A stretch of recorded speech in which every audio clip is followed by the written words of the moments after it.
Good afternoon and welcome to Worcester Public Library's Type 2 Diabetes Series.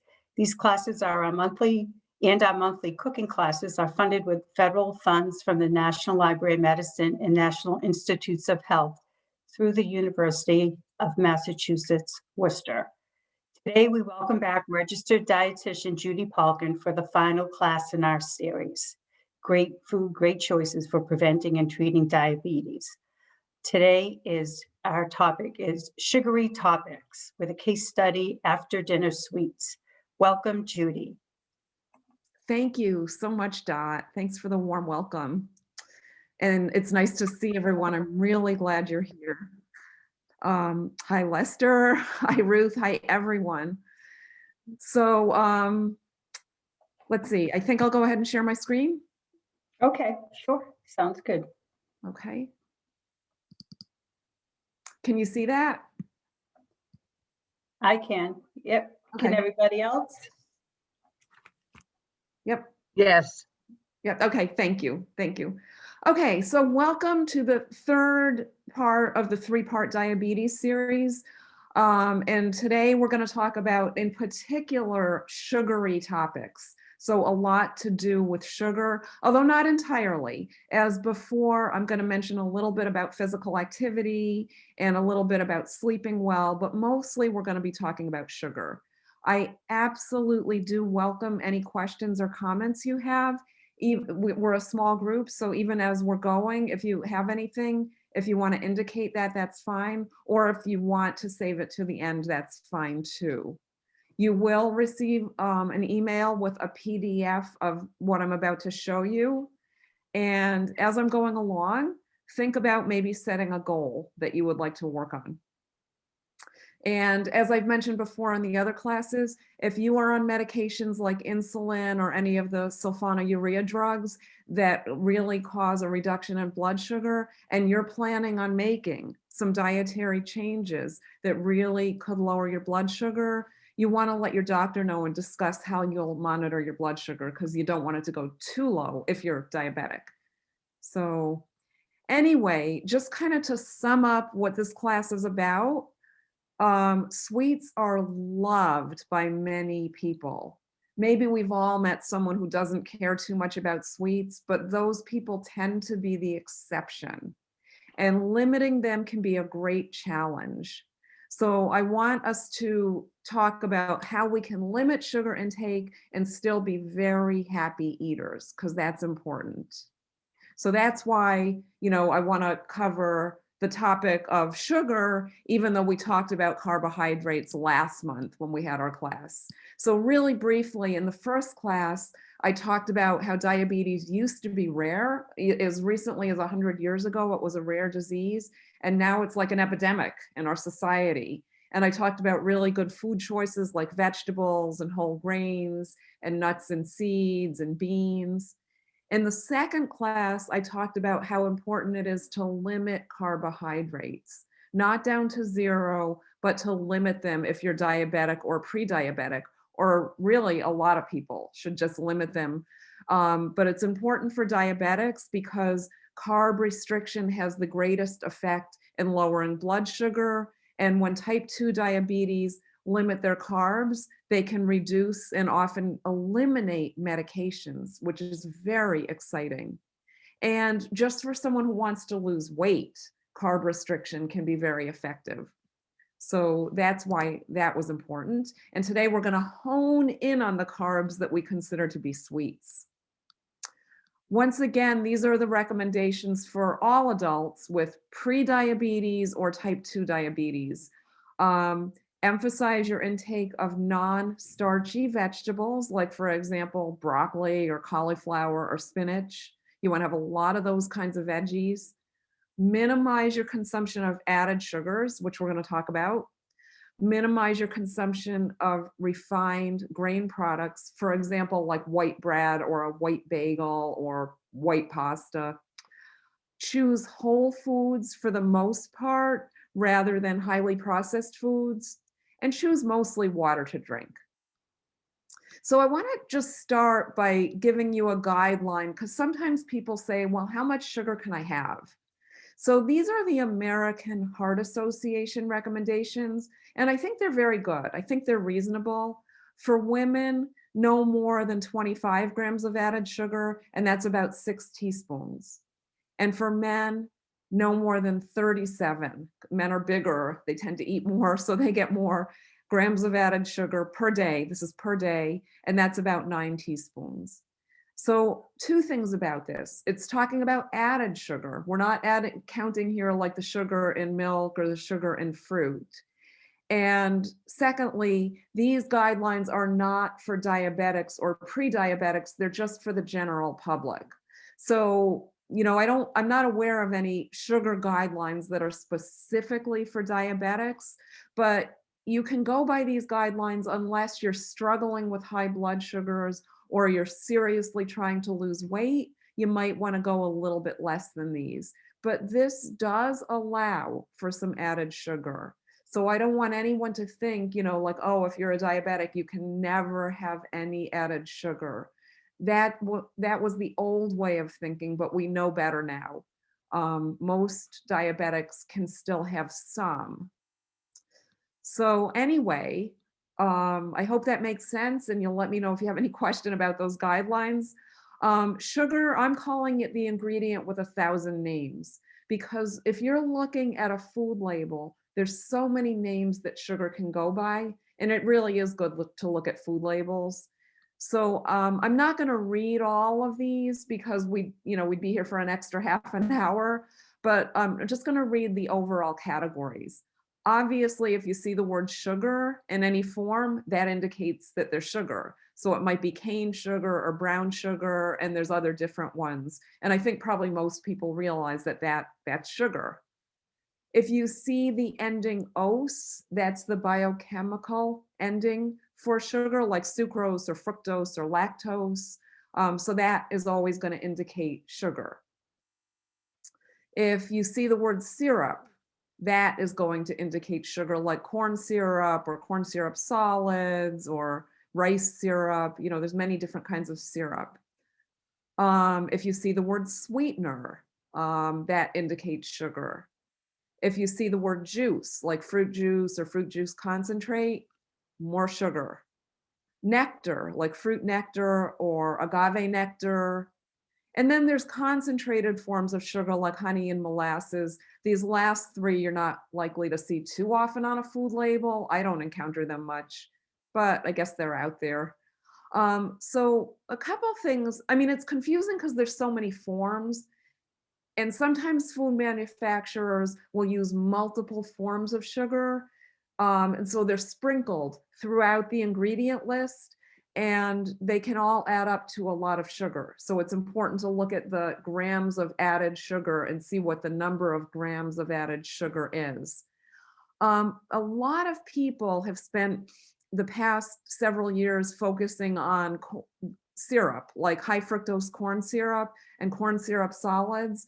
And, people say, oh, you have to stay away from those. They're just another form of sugar. All of these can affect blood sugar and can affect weight.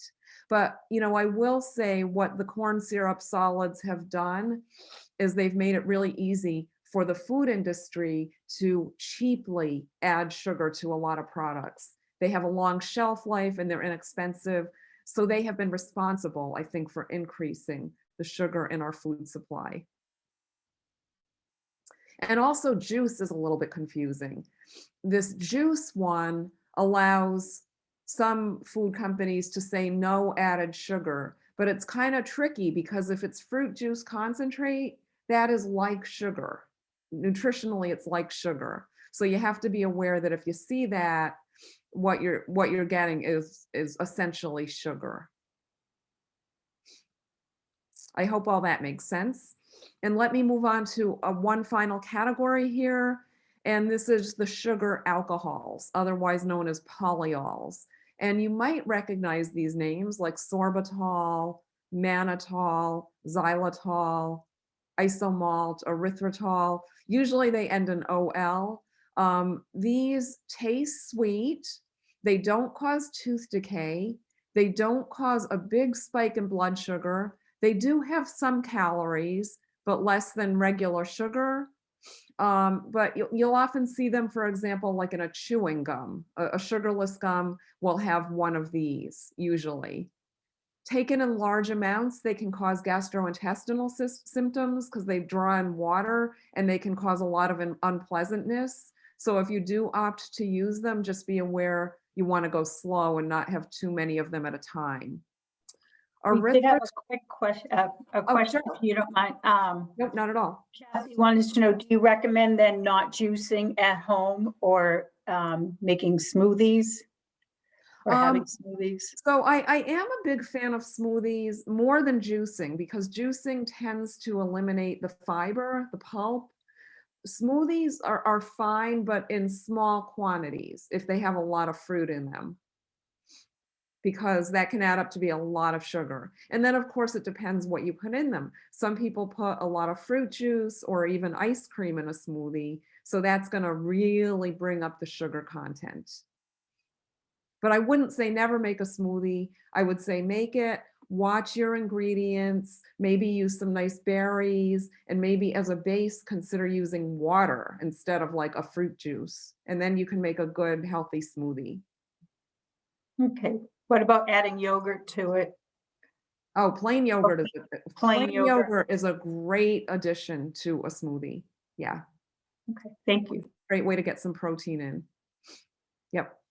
Glad you asked that. So if you are wondering about non-nutritive sweeteners, if they are helpful to you, I don't really see any problem with using small amounts of these three. These are the best three that I know of. Stevia leaf extract, which you'll see it like sold under the brand name Truvia, monk fruit extract, and erythritol, which is one of those sugar alcohols. Erythritol has no calories, so it's different than the other ones. Often you'll see these combined. Like when I've bought monk fruit extract, I believe it's combined with erythritol, and I have no problem with that.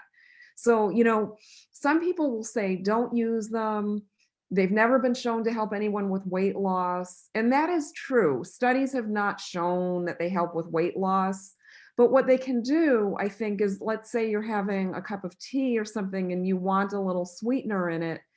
You can use that instead of sugar, and it's that much less sugar that you're taking in.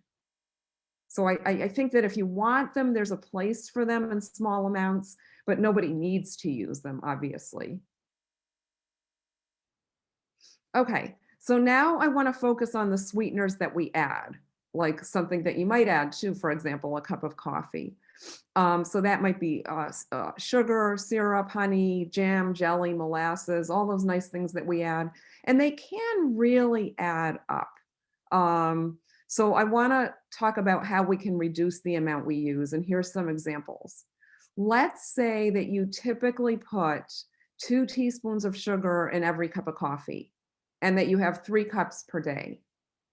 And if whoever might have been at my coffee class, you know that coffee has some really good health attributes, but that would be a lot of sugar. That would be 6 teaspoons of sugar, and that's 24 grams of sugar because each teaspoon has 4 grams of sugar. Excuse me. So this person could decide, okay, I can decrease it to 1 teaspoon per cup, and that'll be 3 teaspoons, and that'll cut it in half to 12 grams of sugar, which is a significant reduction. Let's say that you put honey in your tea, and every teaspoon of honey has 6 grams of sugar. You might decide that you don't need your tea sweetened at all. You might just decide, hey, I've just been doing this out of habit, and I can try foregoing it, or just putting less in it. And let's say that you put 2 tablespoons of jam on toast every morning. And jams are going to vary, but let's say your jam has about 7 grams of sugar per tablespoon. So you decide to cut that amount in half. So you can see that by cutting back on these little dribs and drabs of added sugar, it will add up to a significant difference. I hope that makes sense. And now I want to talk about hidden sugar. So hidden sugar is sugar that's found where you might not expect it in processed foods. So the food industry loves to add sugar.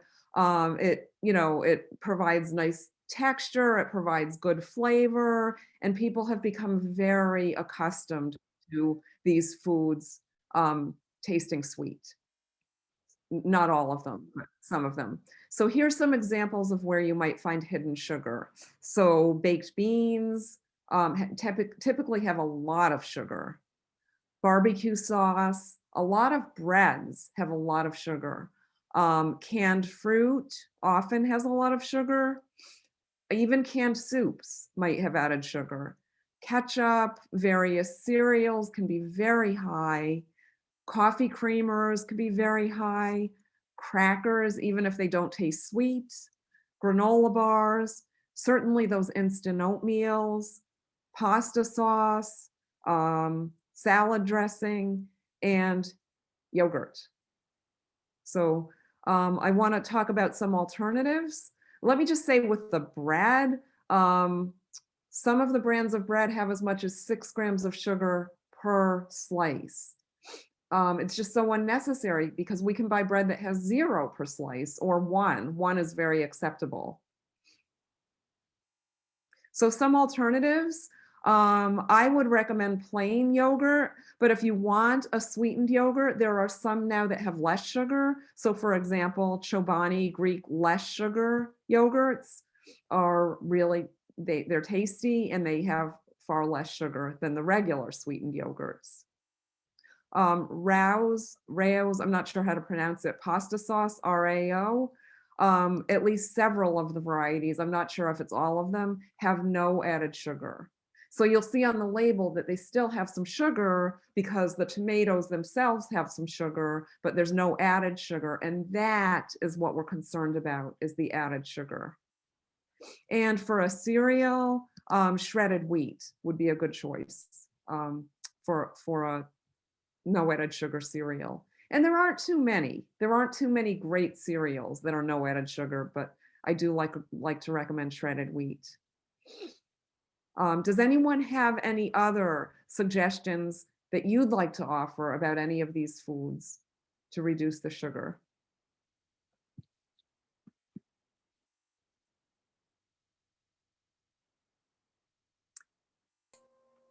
Yes, I have a question about, I've been buying Greek yogurt, plain yogurt, but I add a teaspoon of jam, which isn't really any better. Do you have another alternative to, I don't know, it's to get rid of the chalky taste? Okay, so yeah, I know plain yogurt is not everybody's cup of tea, so to speak, and good for you for buying it. So if you're truly adding 1 teaspoon of jam, that's not a lot, and that's going to be a lot less sugar than if you bought a sweetened yogurt. So I think it's a good compromise.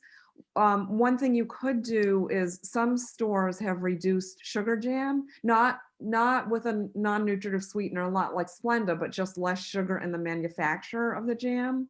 I love Wegmans reduced sugar raspberry jam, for example. I don't know if you shop at Wegmans at all, but I'm sure there's similar jams at other stores.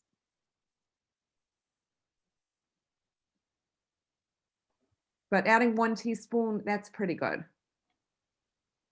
Judy, Hmm. it's Ruth. Yes. What would be the maximum amount of sugar in a cereal? For example, Cheerios, which I consider low sugar, has 3 grams of sugar per serving. Which Cheerios is that? Because I thought the Plain regular Cheerios, plain ordinary Cheerios. Oh, I thought it had 1 gram of sugar. Maybe it's 3 in grams of sugar. 3 Now, grams. 3 grams of sugar is quite acceptable.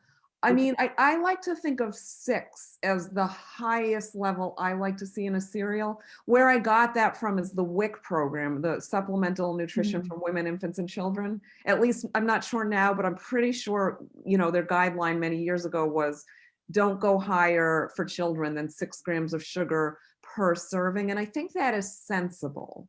So obviously the less the better, but you don't have to go nuts over this. You can choose one that's got 2 or 3 and you're still doing quite well. Another strategy that I like to recommend with cereal is if you really love one that's got a higher sugar content, buy it.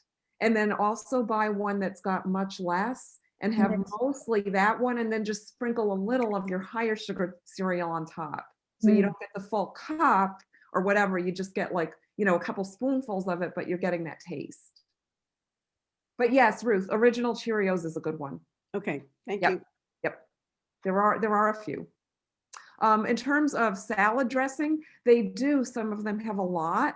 If you happen to like oil and vinegar, you can solve that problem by just having plain olive oil and vinegar that has no added sugar. Okay, let me move on, but if anyone thinks of anything else about these foods, just pipe right in. I want to make sure that we talk about beverages. Sugar sweetened beverages are the major source of sugar in the American diet. I was surprised when I first learned that years ago, because I would have thought like, candy, ice cream, but no, we get most of our added sugar from sugar sweetened beverages. This is a picture of a small Coke. It's probably too small to tell, but this is like a 6.7, I think, fluid ounce container. So this is very retro. Back in the 1950s, when fast food restaurants first became a thing, like McDonald's and Burger King and those places started being developed, if you ordered a Coke, it would likely be between 7 and 10 fluid ounces. And it would have somewhere around 80 calories and 19 grams of sugar. So, that's a lot of sugar, but it's not like you're having the most giant amount of sugar you can imagine. Nowadays, a small serving, to my knowledge, in most fast food restaurants, a small serving is 16 ounces, or in some places even more. And it's not unusual to have places selling 64-ounce servings. A 64-ounce Coke will have around 740 calories and 192 grams of sugar. And people do buy these. And some places even sell larger sizes, but we won't even go into that. So you can see how problematic this is. So, when we're talking about sugar sweetened beverages, we're not just talking about soda, although soda certainly does a lot of the damage. We're also talking about fruit punch like High C and Kool-Aid. We're talking about lemonade, which kind of has an aura of health. People think, oh, lemonade in the summer, it's pretty innocent, but it can be just as high in sugar as these other beverages. Iced tea, if it's regular sweetened iced tea, and the coffee beverages that are very prevalent these days. Sports drinks like Gatorade have sugar, energy drinks have a lot of sugar, and mixed drinks, mixed alcoholic beverages, the mixers, are often very high in sugar. So, people get these from a lot of different sources. I don't know how well you can see me. I'm going to hold up. Can you see this? Yeah, you can. So this is a 20-ounce bottle of Coke. This is the kind that you would see in a lot of vending machines. It's a very common size, 20 ounces. And it's got 65 grams of sugar. And I'm going to hold this up. I've got it in a jar. So that's what 65 grams of sugar looks like. It's a little over 16 teaspoons. So the person drinking this, they're getting all this sugar. Most people wouldn't knowingly add this to a glass of water and drink it, I think. But, they don't realize when they're drinking a Coke, that's what they're getting. So what we should do, and I know you know this, I'm going to say this, is drink mostly water. And if you are someone who likes soda, I would recommend seltzer with a slice of lemon or lime, or you choose your fruit, or even a little splash of juice, just a little splash, just to give it taste. You really do get used to this if this is new for you, and you really begin to enjoy it. It's a nice kind of festive beverage without having all that sugar. You can also brew tea if you happen to like tea, and have it hot or cold, unsweetened, or if you do sweeten it, just a little tiny bit of sugar or honey or whatever you like, but not a lot. Green tea, all tea is helpful, all regular tea is helpful, but green tea seems to be especially helpful for diabetics or pre-diabetics. It seems to have the effect of boosting insulin activity. It's associated with a lower fasting glucose, a reduced hemoglobin A1C, and may even help to prevent type 2 diabetes. So if you like tea, and especially if you like green tea, it's a really good thing to make like part of your daily routine. I want to now talk a little bit more about breakfast, because breakfast, I'm not saying for you, but breakfast for many people has somehow morphed into dessert. We have all these foods that are really more appropriately called a dessert, like Cocoa Puffs and Pop-Tarts. Those should be a dessert if they're anything. Cocoa Puffs, it's not the highest sugar cereal, there's much higher ones, but foods like this not only have a lot of sugar, but they have almost zero in terms of nutritional value. So they're not doing anything for the kids and adults that are eating them. So let's talk about some things we can do at breakfast if we have a high sugar breakfast. I already talked about cutting back on the sugar you add to coffee, if you do add sugar into your beverage in the morning, if you even have such a beverage. Certainly, I would recommend you pass up the sugary cereals and pastries. This is just a habit that a lot of people have gotten into, thinking they need a big bowl of a sugary cereal or Pop-Tarts or something. No one needs that. And I'd rather see you save it for a treat. Like, let's say you have a special brunch, like I'm just going to say a Mother's Day brunch, and you have pastries or something. That's different than making it your daily thing. What can we, if we are having pancakes and waffles, which are so enjoyable and they can be made whole grain, what can you put on them besides dousing them with syrup? Does anybody have any thoughts about that? And if you do, feel free to unmute yourself and just tell us. Maybe some sliced strawberries or raspberries or blueberries without syrup. Absolutely. Berries, which by the way would have been good in the yogurt too. I should have said that. But yes, berries on waffles are just such a treat. Yeah. Anybody else? What about the all fruit jams? Yes. How are they? Yeah, the all fruit jams generally tend to be on the lower end of the sugar spectrum. And yes, that a little bit of that on your pancake or waffle, I'm thinking would be delicious. Yeah. And also, believe it or not, I've put a dollop of yogurt like on a waffle, and then yogurt, and then the cut up strawberries or raspberries. And that's really good. Maybe some pecans. And, again, we don't have to be all or nothing here. If you're a big fan of maple syrup and traditionally in your household, people have just poured it on, maybe you could measure out a little spoonful and put it on with the berries. And there's also sugar-free maple syrup. There absolutely is. You're right. I hadn't even thought of that. Yep.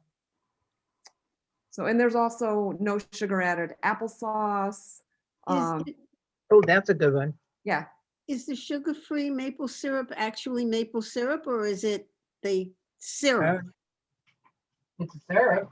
Because I don't know, I can't imagine how they'd make sugar-free maple syrup. I don't think it's real maple syrup like when you buy that's 100% pure. I think it's one of the ones where they probably have maple flavor in with a solution. I mean, maybe a little maple syrup in a solution that they've added some kind of a non-nutritive sweetener to.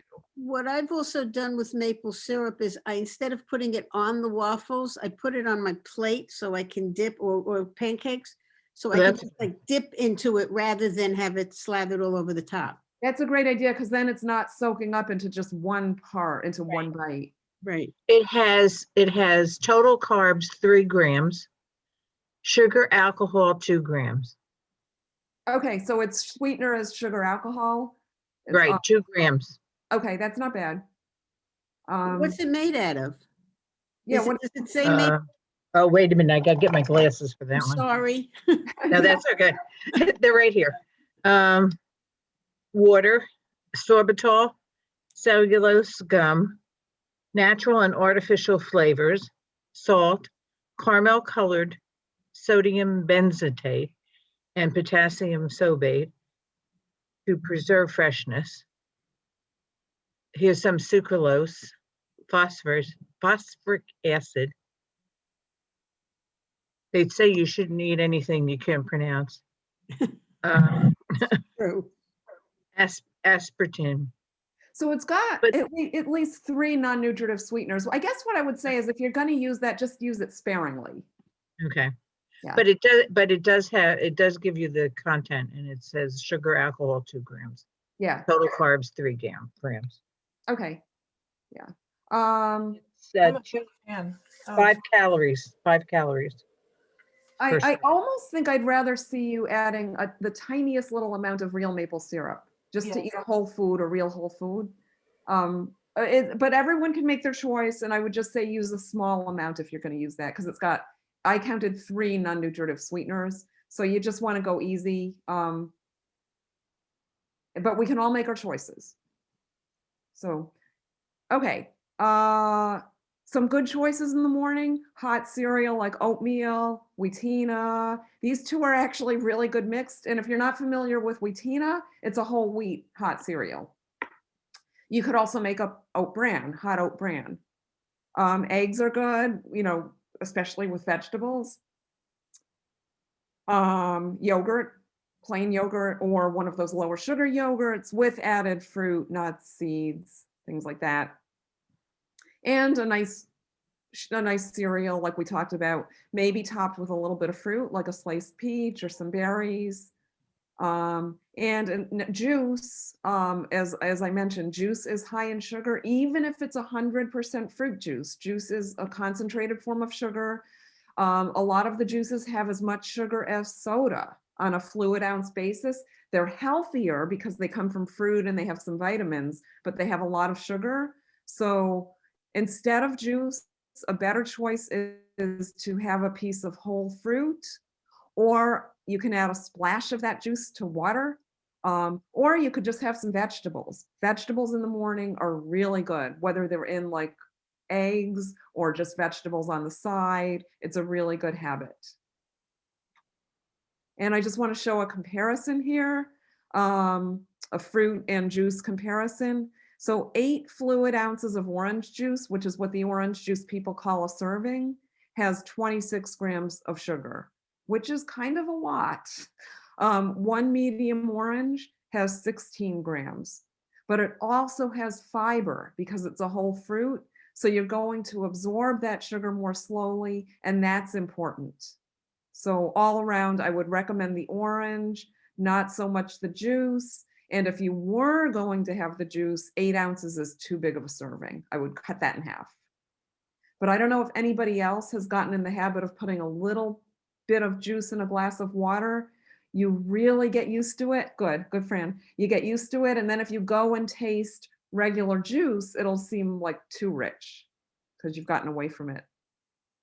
So now I want to talk about what about fruit? Like, can diabetics have fruit? Absolutely. Unless somebody's really struggling with the blood sugars, almost all diabetics can have some fruit and should. It can actually be very good for you. Most diabetics can have 2 to 3 servings of fruit a day, often more. It depends what you're doing with your other carbs. Like if you're not eating much in the way of bread and other carbs, you might even be able to fit in more. But 2 to 3 is a reasonable number of servings. Fruit is good when we crave something sweet.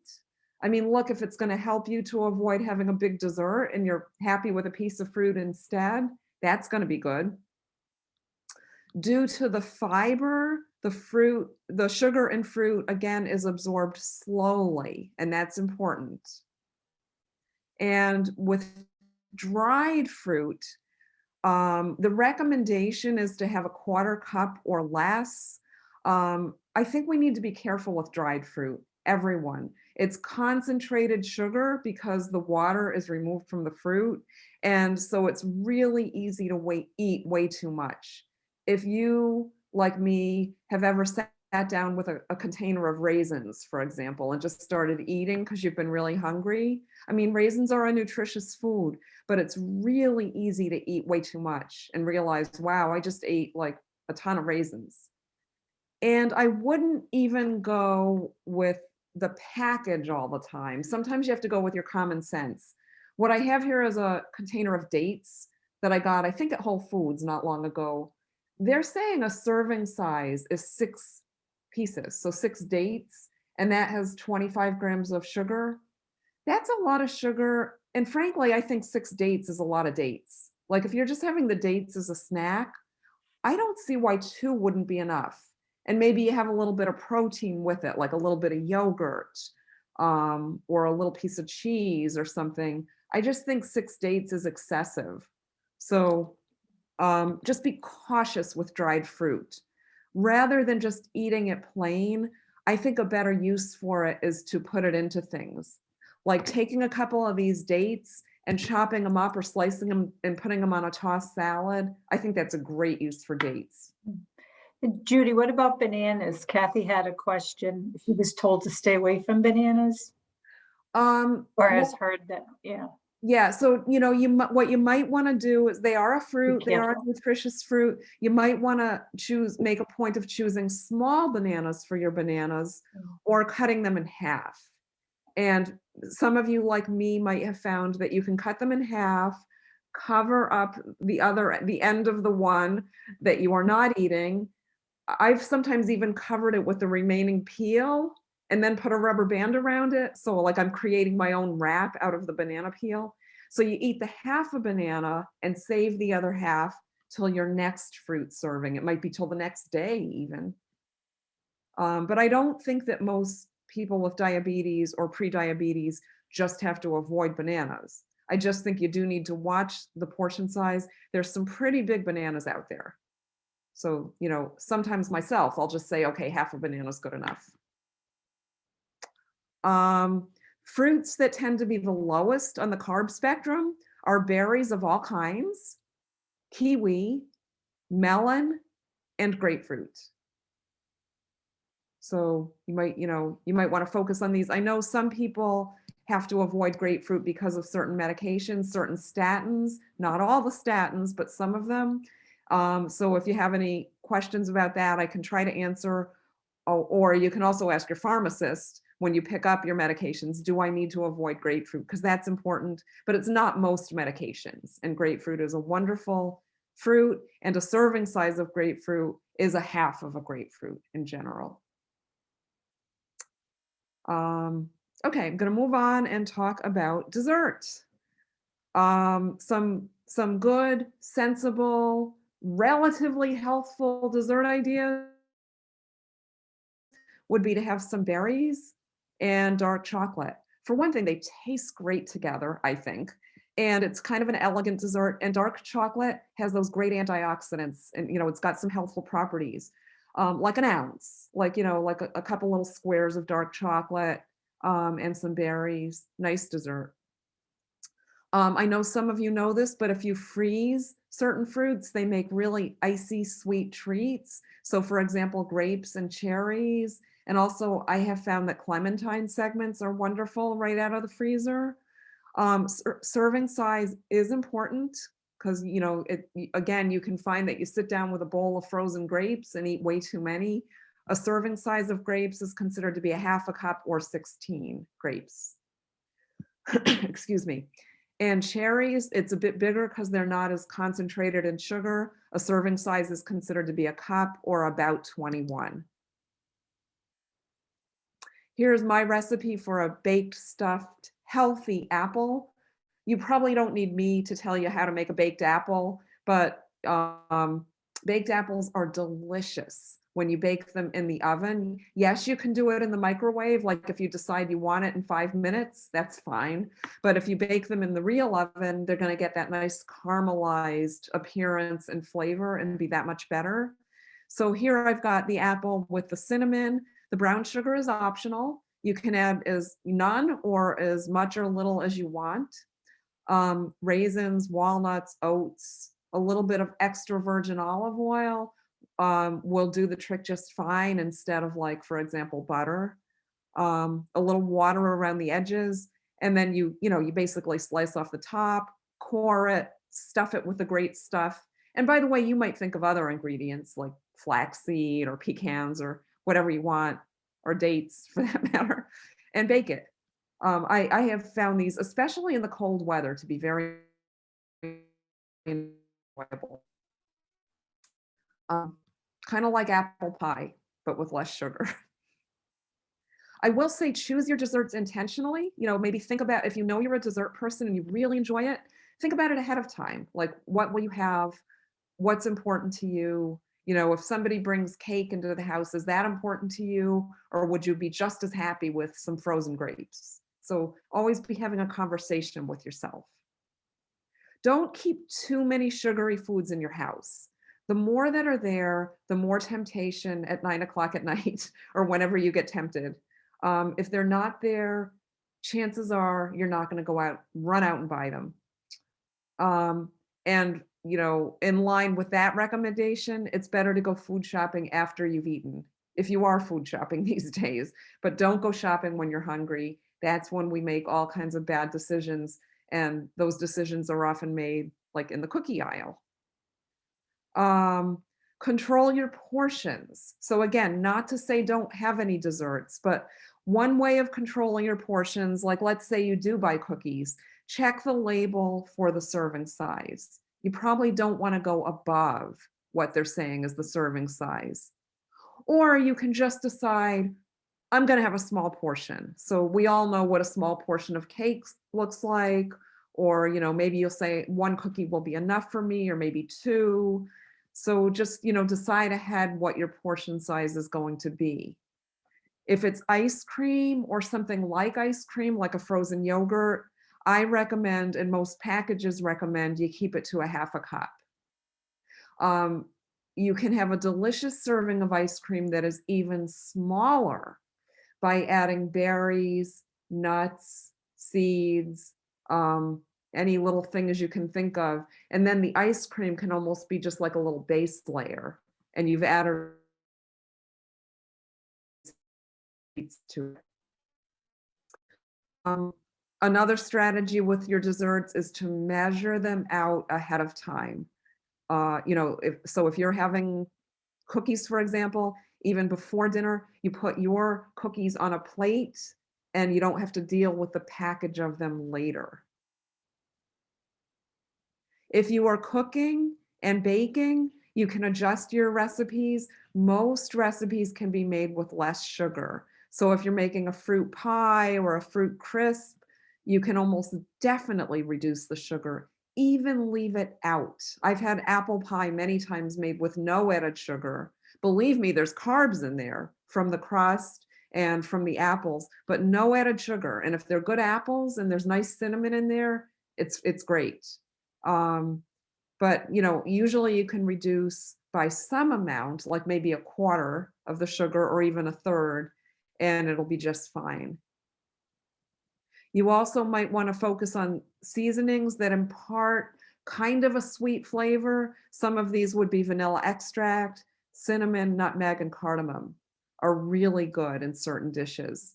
And you might find you can use a little bit less sugar. If you know that you are going to be having some kind of a rich, sweet dessert, at the meal, you might want to sub and have that instead of another carb. This is perfectly fine to do.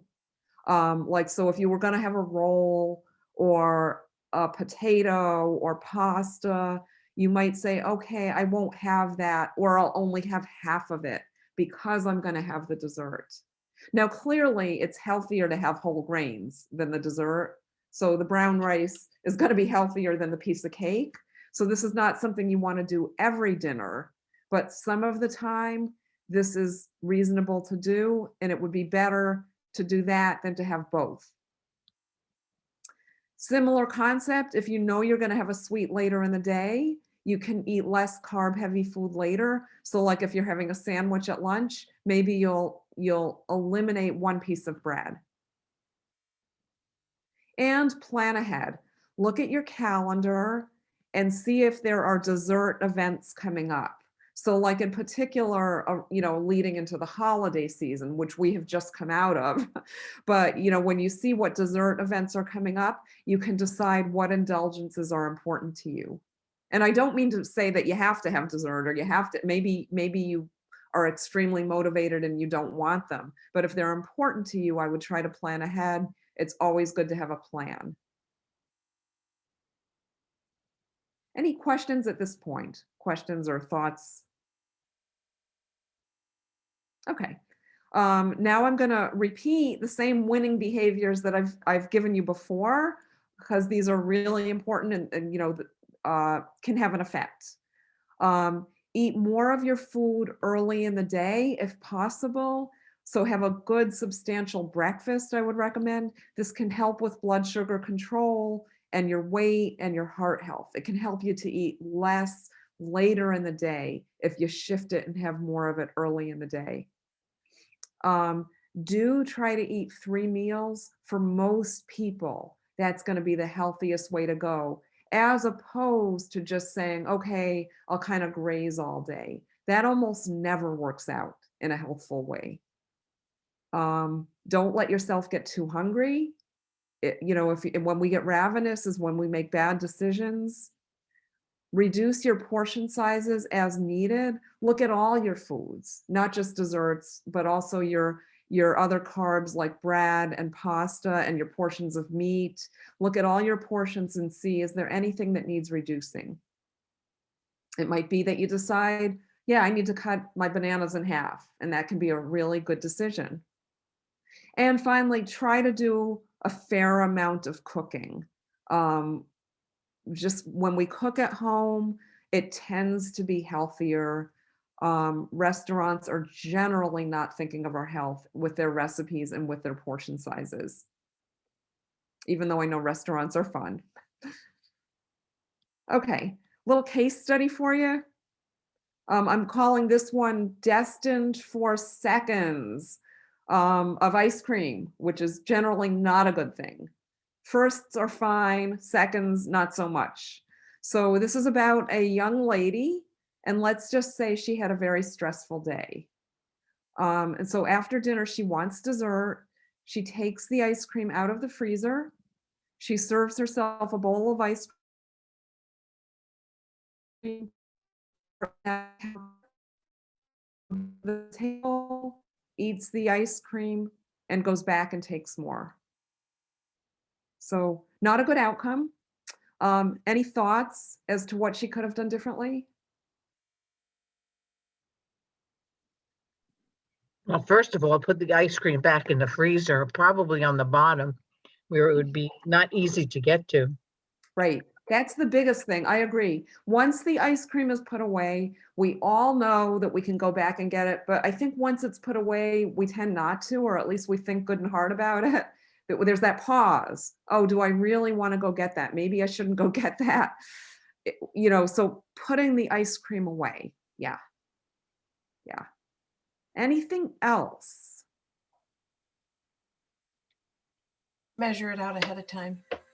Yeah, she actually could have done that. Really good point, Kathy. She could have measured it out, kept it in a little bowl in the freezer, or where out on the counter if she wants, had her dinner.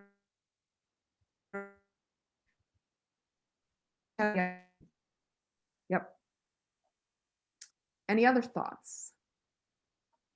She also could have, oh, sorry, go ahead, Ruth. I was going to say, she could have, instead of buying a container of ice cream, she could have bought little like Dixie cups of ice cream. Oh, Yeah. yeah. Take one portion. Yes, great idea. Yep. Thank you. Wasn't even thinking of that. Yeah, because again, you're likely not going to go get another one of those. You might, Right. but probably not. And who knows, when it's in a big carton like that, who knows what her serving size is like. Unless you're measuring it, right. Yeah, having had a stressful day, that might mean that she's taking way too much, because the ice cream, it makes us feel good. It's a treat. And sometimes we feel like we need a treat after a stressful day. So I also want to say that maybe she could have planned some other treat for herself that is not food related. Maybe it's watching a special show she likes to watch, or doing her nails, or having a hot bath, or reading a favorite book. But if she had something else pleasant in mind, maybe that would have helped too with not going back and taking more. And another thing she could have done is back to the fruit, is had maybe a few banana slices or peach slices or berries to put on the ice cream to extend it. So And lots of I think another thing too that a lot of people do is they don't mindfully eat that ice cream. In other Right. words, they just push it down their throat and then they want more because they haven't allowed their body the privilege of having enjoyed it along the way. Yeah. I'm actually writing some of these down because these are great. Yes, when we eat mindfully, which means attentively, we're liable to enjoy it more and then be able to stop. Right? So, and this, it's just going to increase somebody's stress if they do this. And we've probably all done this with ice cream or with something. But then we feel bad about ourselves after. So it helps maybe with the stress in the short term while we're eating it. But then, as soon as we're done, we or she would tend to feel bad about ourselves. So long-term solutions. I love the ideas you all brought up. I'll probably add them and put them at the bottom of the case study. Okay, a few words about physical activity, because as you may know, it's like free medicine for diabetics, as well as people with pre-diabetes, as well as just about everyone. Physical activity is so important, but if you have high blood sugars, it can help to improve the control of your blood sugar. So this time I want to say a few words about an action you can take, which is walking. Almost everybody can do walking as their form of activity. So it's such a good choice for many reasons, but here's a couple of them. Walking does reduce blood sugar levels, especially if you do it right after eating. So that's a really good time to walk. And I know that it's cold and I see out now, and walking outside when it's like that. And maybe if you used to walk in a mall or something, you don't want to do that now if you're avoiding indoor places. So I want to say, if all else fails, we can even walk in our homes. You might have like a hallway or a loop or something. Oh, Judy, we missed. Walking sorry, helps with weight control. we missed a Did comment, I? a question from Alex. How about go ahead. frozen yogurt instead of the ice cream? Frozen yogurt in general is not going to be any better of a choice. Okay. Frozen yogurt has a confusing name. People hear yogurt and they think, oh, it's healthier, but in general, it's got as much sugar, sometimes more than ice cream. So what I always like to say, whether it's frozen yogurt, sorbet, ice cream, whatever, my recommendation is to choose what you like, but keep the serving to half a cup or less. And I know there are some ice cream products out there that are reduced sugar. And certainly if you want to try those, take a look at the ingredient list, make sure you're comfortable with it, and maybe you want to try that. Another thing you can do is like buy, I don't know, Weight Watchers fudgicles or something. I think they have a fudgicle. So again, like a portion control item. Okay, so walking also helps to improve the mood and lower the stress level. And you might know that after you've walked, you have felt so good about yourself, and you might feel like you have released some of the stress. So a recommendation is, if you can, and this might be when you are comfortable walking outdoors, if you can intersperse intervals of faster walking so that you become just a little bit shorter of breath, like you're just working a little bit harder than you're doing with your regular walking. This actually can help to reduce blood sugars, reduce risk of diabetes. So just walking, can't say enough good about walking. Sleep is also really important. Lack of sleep, again, disrupts blood sugar and insulin levels and affects our ability to focus and our mood. We are not happy when we don't get enough sleep, most of us. So an important action that we should all take, if you haven't done it yet, is to keep things like cell phones, tablets, and computers in a different room than the one you sleep in, and don't use them at night. If you have to keep it in your room, like let's say you're using your cell phone as your alarm clock or something and you feel you have to have it in there, the plan should be to not use it. Too many people, a lot of them are children and teenagers, but even adults are in the habit of waking up at, in the middle of the night and saying, oh, I better check my texts and check my email. What if I miss something? It can all wait till the morning, unless you're, on call for somebody, pretty much it can wait till the morning, and you will get a better night's sleep, and you won't be negatively impacted by the blue light emitted by these devices. That's not good for sleep. Any thoughts or questions about that? I got a question, or comment anyways. Yep. Hi, Les.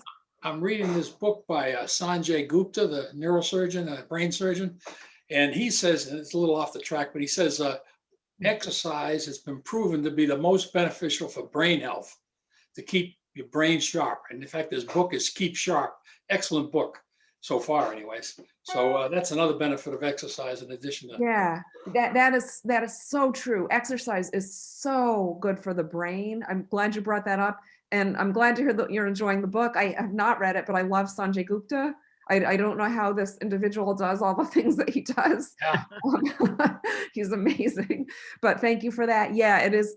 I mean, there's a long list of the benefits of exercise. And one of them is that it is good for memory and cognitive health, and even just walking. I mean, certainly if you have other exercise you enjoy doing, if anybody likes, spinning or dancing or whatever, that's great. But it's just that most people can walk. So I love to recommend that one. And I am going to try to get a look at that book at some point. So thanks, Les. Sure. Here's a painting for you, because I always like to give you a painting. Yeah, Fran, go ahead. Oh, just FYI, I am with AARP and I'm on the Speakers Bureau, and we will be having presentations of the 6 pillars of brain health on May 20th, which will be a Zoom meeting. So if you go to Worcester Senior Center website, you might be able to get on that. And I did notice, because I have his book too, I haven't been able to get into it, but for obvious reasons, since I'm going to be doing this talk on the same subject, that book is, the copyright is also sponsored by AARP. So if you look at your copyright page, you'll see them there. So that information is around, and you're right, exercise is one of the 6 pillars, and sleep is one of the 6 pillars. Oh, this is so interesting. So what is the date of that, Fran? I don't know if I can, but. May 20th at 1 p.m. Okay. Is that virtual? Yes. Okay. Good to know. Thank you. Thank you. And I have a class on eating for cognitive health that at some point that'll come up, with one of my classes for the library. Good. Yeah. Hopefully not too long. Okay. Okay. Talked about sleep. So this painting I love. Here's another Van Gogh with the oranges, and I'm just showing it to emphasize again the beauty of whole fruit as opposed to just the juice. The whole fruit is almost always going to be a better choice. And finally, here's the same resources that I've shown in the other classes, and also setting a goal. Has anybody thought of a goal that you might like to work on over the coming week or weeks regarding dessert, sweeteners, cereal, yogurt, anything we've talked about? Reduce my portions. Okay, that was Kathy, right? Yes. And are you thinking of portions of anything in particular? Just everything. That's my main problem is, like a Ben and Jerry's, I'll eat the whole thing instead of, when I do, it's just hard to eat just half of it. But I know I've tried to just, as soon as I get it home, let it soften just a bit and then put it in a separate container, just any little way to help. So yeah, so like divvying it up into separate containers, you mean? Yes. Okay. Have you tried that yet, or you're thinking of trying it? What's that? Have you tried that yet, or is that something you're thinking of trying? That's something I'm thinking of trying. I think that's a great idea. You're not alone. I mean, those pint-sized containers, they know that a lot of people just sit there and eat the whole thing. They're so delicious, and you have to have a strategy. Otherwise, it's too easy to do just that. So good for you. Good for you. Anybody else? Any idea what you might want to work on?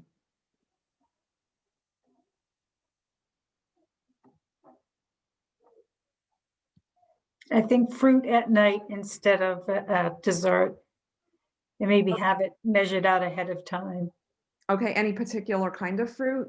I think grapes or clementines I tend to like as a treat. Yeah, It's frozen. yeah. Yeah, right. Yeah. Yeah, they're good frozen. They're good totally fresh. Full of strawberries and raspberries. Yeah. Yeah. It's so funny. Here, I'm going to stop sharing for a second. I know I'm going over here, but it's just so funny when you stop to think that throughout human history, fruit was considered so sweet. Fruit was such a treat for people. And it's only in recent times that we have all these highly processed foods. So now, like, a piece of fruit for many people just doesn't seem that sweet. But if you really notice them and pay attention when you're eating them, they are sweet. So great choice, Dot, to talk about fruit. Yeah. Anybody else? Any other thoughts? I'm still working on last time's goal. Counting the carbs? Yeah. I know you were trying to count carbs. Yeah, it's good to work on one goal. Yeah. And who brought up the banana question? Was that you, Kathy? So I'm going to tell you right now that that's going to be mine. Like, I'm going to start. Sometimes I've cut them in half in the past, but I haven't done that recently, and I'm going to try to get back to that because if I'm having a bowl of cereal and I'm slicing banana on it, it's too much to have the whole one, I feel like. So thank you. Any other thoughts? Well, you've all given me a lot of really good ideas. I just want to tell you my next class, if anybody's interested, it's a Saturday. It's on March 13th. It's the timing of our calories. So it actually ties into health for diabetes and cardiovascular concerns. The timing of our calories, I'm going to go into, is it important the time of day we eat? So if anybody's interested, you just register through the Worcester Public Library. Okay, thank you, Judy. I think this was a great class, and I'm going to post the links again. And we look forward to your next class. Thank you. Unfortunately, this is the last of the diabetes. Oh, right. I've enjoyed that so much. I hope to be able to do it again. And I appreciate that you all came and your comments and questions. Thank you. Thank you. Thank you. Take care, everyone. You too. Bye. Bye-bye.